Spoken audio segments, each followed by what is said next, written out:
Recording studio Saharsa. DJ Kanchan Raj Muzaffarpur.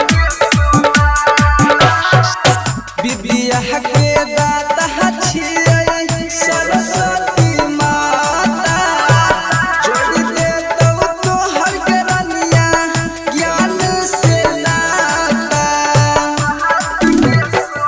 बिबिया के दाता छियै सरस्वती माता, जोड़ दे तो हर रनिया ज्ञान से नाता।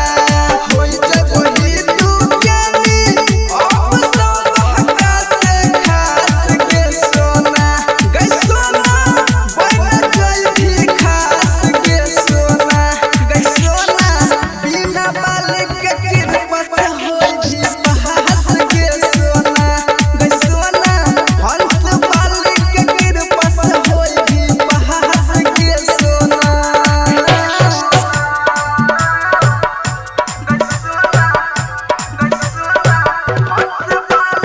डीजे कंचन राज मुजफ्फरपुर।